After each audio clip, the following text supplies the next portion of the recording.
I don't really understand it much, but based on people in the streets, when they talk about hepatitis, they say that somebody can contract it through drinking alcohol.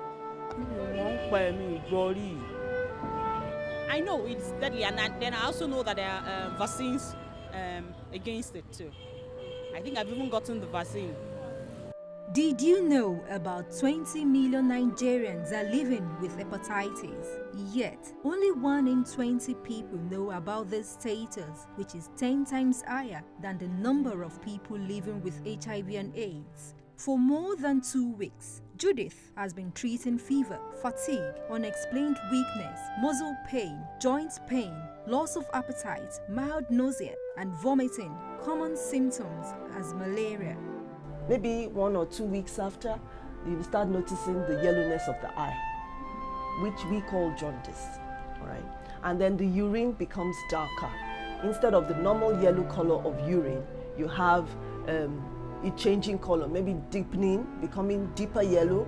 The right upper side, where the liver is, where it stays, is of course stretches, becomes bigger and a bit painful. That will cause people to go to the hospital, all right?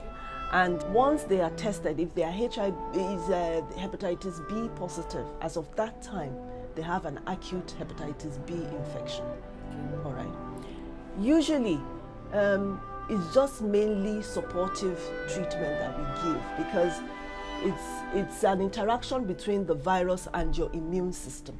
So the immune system is allowed to take over, if you have good immune system, to work itself out, and the patient will gradually feel better, all right? So if we see that you're not eating too well, maybe we'll boost up your appetite a bit, we'll tell you to have some bed rest because you will feel tired. So those are some of the supportive measures that is given during that period, all right? And with time, if the test is repeated again, maybe in a few weeks, a few months, the test will read negative, meaning that your immune system has cleared it off. Hepatitis is an inflammation of the liver, most commonly caused by viral infection.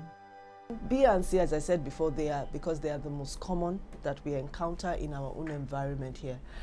Whether A, B, C, D, they all, in the acute phase, they all present alike with all I said. So the symptoms are essentially the same. It's until you do a test that will screen, that will know, okay, is it hepatitis B or C, you know? And then the mode of transmission is the only thing that I would say is a bit different. Out of the 5, I mentioned A to E. A and E is through fecal-oral routes, that is from contaminated food and water. B, C, and D is mainly through contaminated blood and semen. And people will say, can I get it by tears or saliva? It's in body fluids. The condition is a global primary health burden because of increasing death rates and potential outbreaks. World Hepatitis Day takes place every 28th of July with the aim to raise awareness about the global burden of viral hepatitis and to influence real change. Hepatitis B and C can both be treated, and in the case of hepatitis C can be cured. Problem is that very few people actually know their hepatitis status, and even if they do, very few of them can actually access to it. This year's theme is Eliminate Hepatitis, but how can this be achieved when the public knows next to nothing about the condition? Become more knowledgeable about it, and we need to drop certain practices. Like I said, all this traditional circumcision, singbere, which we call incisional marks, those peddling, the pedicurists that sits at the market and then using all these rusty scissors. We have to endeavor to have good hygienic practices, cultural practices, sterile procedures that are properly done in the hospital. The babies are properly vaccinated, even infected mothers. It doesn't mean that somebody, a young woman, or a woman that desires to have children that has hepatitis B cannot have children. No.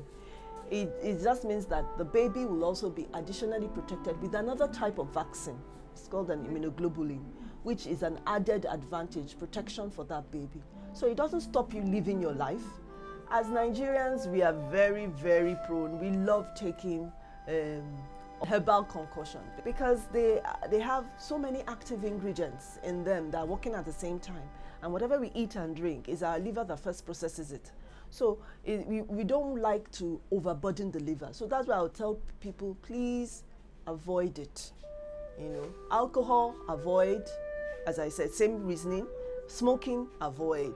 Then going to the chemist. We have so many chemists around us. So until, you know, further studies and research, if we can be able to pull it out from the DNA, then that will be a cure. But it is manageable.